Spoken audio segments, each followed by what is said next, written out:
नमस्कार दोस्तों, मैं डॉक्टर प्रीति भारद्वाज। मैं आप सभी का मेरे फिजियो चैनल पर स्वागत करती हूं। आज हम बात करेंगे हील पेन के बारे में। यानी कि हील पेन एक बहुत छोटा सा वर्ड है, एक बहुत नॉर्मल सी प्रॉब्लम है। यानी कि अगर आपकी एडी में दर्द हो रहा है लेकिन धीरे धीरे वह किस तरह से वर्स कंडीशन में बदल जाती है, आज इस वीडियो में हम उसके बारे में जानेंगे। और हील पेन किस वजह से होता है, क्या क्या रीजन होते हैं।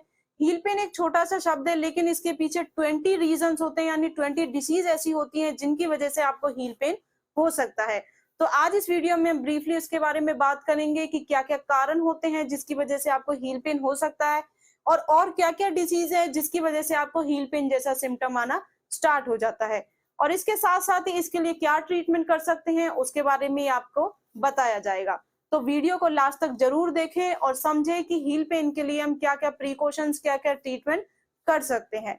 तो सबसे पहले अगर हम बात करें हील पेन की, हील पेन बहुत सिंपल सी चीज है। अगर आपको एक दो दिनों से हील पेन हो रहा है और जैसे आप एक्टिविटी करना स्टार्ट करते हैं उसके साथ साथ आपका हील पेन कम होता दिख रहा है, आप आइसिंग करना स्टार्ट कर दिया है आपने तो उससे भी आपका पेन का लेवल कम हो गया है, तो फिर ये आपको चिंता करने की कोई बात नहीं है। लेकिन अगर यही हील पेन आपको कंटिन्यू एक हफ्ते से है और ये उसके टाइम के साथ साथ आपका पेन का लेवल भी बढ़ता जा रहा है, जैसे आप मॉर्निंग में उठते हैं और आप अपने पैर को नीचे रखते हैं तो आपको एक सिवियर पेन होता है, वो आपका अनबियरेबल पेन है, तो फिर आपको इसके लिए थोड़ा सोचना पड़ेगा। आप इसके लिए थोड़ा अलर्ट हो जाएं और तुरंत ही डॉक्टर के पास जाकर कंसल्ट करें, क्योंकि हील पेन एक सिम्टम है, एक लक्षण है। तो इसके लिए आपको फाइंड आउट करना पड़ेगा कि वो क्या डिसीज है, क्या प्रॉब्लम है जिसकी वजह से आपको हील पेन होना स्टार्ट हो गया है। तो हील पेन के बहुत सारे रीजंस होते हैं, जैसे प्लांटर फैसाइटिस। इसके लिए हम ऑलरेडी एक वीडियो अपने चैनल पर अपलोड कर चुके हैं, आप हमारे चैनल पर विजिट करें और उस वीडियो को देखें और समझें कि प्लांटर फैसाइटिस क्या डिसीज होती है, क्या लक्षण होते हैं और इसके लिए हम क्या क्या एक्सरसाइज करके उसको घर बैठे ही ट्रीट कर सकते हैं। प्लांटर फैसाइटिस में क्या होता है, जो आपका इस तरह से, ये समझिए आपका पैर है, तो आपके पैर में जो हील से एक मोटी सी लेयर जाती है टिश्यूज की, जो आपके ग्रेट टोज तक जाती है। अगर इस लेयर पे कोई इन्फ्लेमेशन हो जाए, कोई भी इंजरी हो जाए, या फिर आपका जो ये फेशिया है ये ओवर स्ट्रेच हो जाए, तो फिर आपको प्लांटर फैसाइटिस जैसी डिसीज आ सकती है। यानी कि आपके जो फेशिया में है इन्फ्लेमेशन हो जाती है, उसी को प्लांटर फैसाइटिस बोला जाता है। इसका पेन आपको कहाँ देखने को मिलेगा, जैसे आपकी हील है तो यहाँ पर आपको उसका पेन देखने को मिलेगा, यानी हील के पीछे की तरफ। और भी रीजन होते हैं, अगर आपका कैल्केनियन स्पर बन जाए, यानी कि एक्स्ट्रा बोन ग्रोथ फॉर्मेशन हो जाए आपके हील के पीछे वाले पार्ट में, तो वहां आपको पेन होना स्टार्ट हो जाएगा, जिसकी वजह से आपको हील में भी पेन होगा। उसके साथ साथ अगर आप एक्सरे कराएंगे तो आपको वहां एक बोन ग्रोथ आपको दिखाई देगी, तो आप इजीली समझ पाएंगे तो ये कैल्केनियन स्पर की वजह से आपको प्रॉब्लम होनी स्टार्ट हुई है। उसके साथ साथ ही जैसे एक्यूलिस टेंडस में आपके कोई प्रॉब्लम हो जाए, यानी कि आपके जो पैर के पीछे वाला हिस्सा होता है, जैसा पिक्चर में आप देख पा रहे हैं, इसको एक्यूलिस टेंडन बोला जाता है। अगर इसमें कोई दिक्कत आ जाए, कोई इंजरी हो जाए या फिर ये ओवर स्ट्रेच हो जाए, तो उसकी वजह से भी फिर आपको हील में पेन आ सकता है। एक्यूलिस टेंडन का जो पेन होता है वो आपको हील के पीछे, यानी कि जो टेंडन होता है वहां महसूस होता है। लेकिन कई बार ऐसा भी होता है कि इस टेंडन का पेन आपको थोड़ा सा ऊपर शिफ्ट हो जाता है, पैर में थोड़ा ऊपर वाले हिस्से में भी महसूस होता है, या फिर आपके पैर में टेंडिनोपैथी हो जाए तो उसकी वजह से भी आपको हील पेन हो सकता है। तो यह सब रीजन है जिनकी वजह से आपको हील पेन जैसा सिम्टम आ सकता है। तो आप डॉक्टर के पास जाकर उसे फाइंड आउट करें कि जो प्रॉब्लम होगी उसका ऐसे ही सॉल्यूशन करा जाएगा, यानी कि प्रॉब्लम के अकॉर्डिंग ही फिर आपका ट्रीटमेंट होना स्टार्ट होगा। उसके साथ ही फिर आपको उसके लिए एक्सरसाइज बताई जाएगी, जिन्हें फॉलो करके आप इसको ट्रीट कर सकते हैं।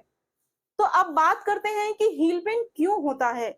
सिंपल सी हमारी लाइफस्टाइल है जिसमें हम वर्क करते हैं, अपना ऑफिस जाते हैं, घर आते हैं, लेकिन ऐसे क्या चेंजेस हैं, हम क्या वो गलती कर रहे हैं जिनकी वजह से हमको हील पेन जैसी दिक्कत आनी स्टार्ट हो गई है।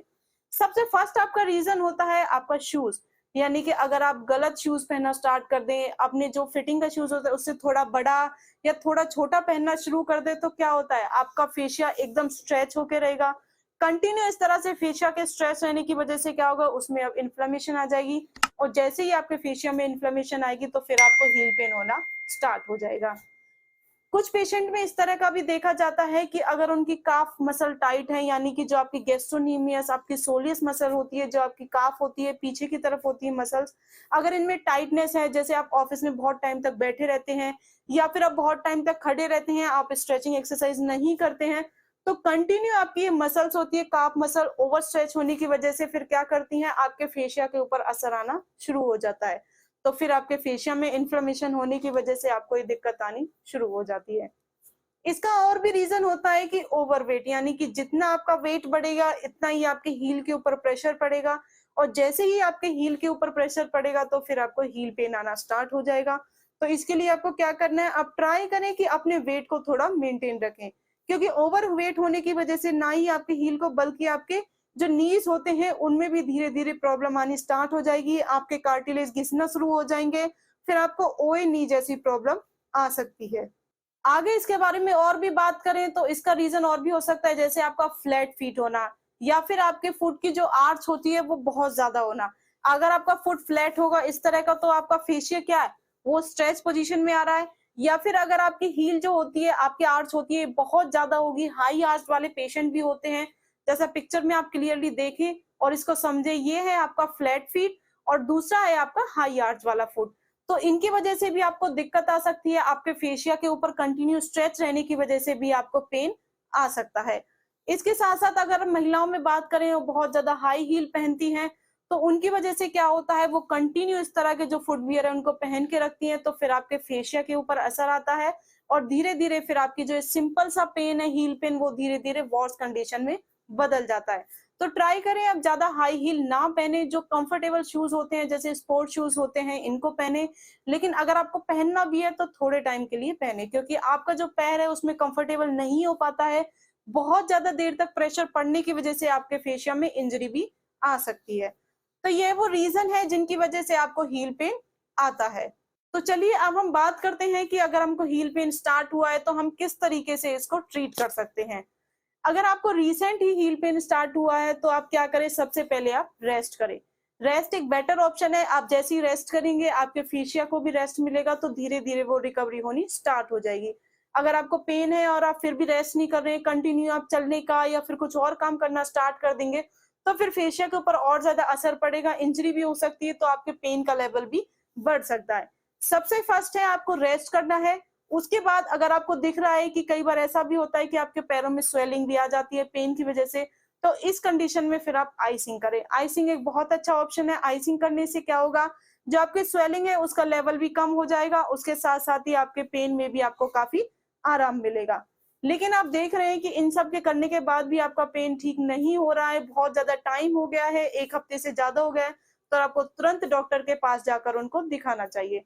क्योंकि फिजियोथेरेपी ट्रीटमेंट लेने से क्या होगा, जो इसमें मोडेलिटीज होती हैं जैसे अल्ट्रासोनिक थेरेपी होती है, वो आपके पेन के लेवल को कम करेंगी, आपकी जो स्वेलिंग है उसको कम करेंगी।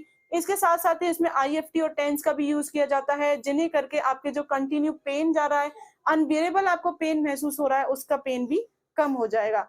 जैसे ही आपको स्वेलिंग और पेन का लेवल कम होगा तो फिजियोथेरेपिस्ट आपको सजेस्ट करेंगे कि फिर आपको एक्सरसाइज कंटिन्यू रख के उसको ध्यान रखना है, यानी कि आपको फेशिया की स्ट्रेचिंग बताई जाएगी, आपकी मसल्स की स्ट्रेंथनिंग बताई जाएगी। प्लांटर फेसाइटिस के लिए हमने एक वीडियो अपलोड कर दिया है जिसमें आपको एक्सरसाइज बताई गई है।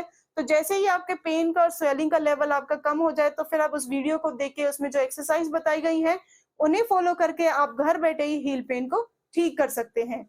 अगर आपको वीडियो पसंद आया हो तो इसे ज्यादा से ज्यादा लाइक करें एंड शेयर करें, and thank you for watching this video.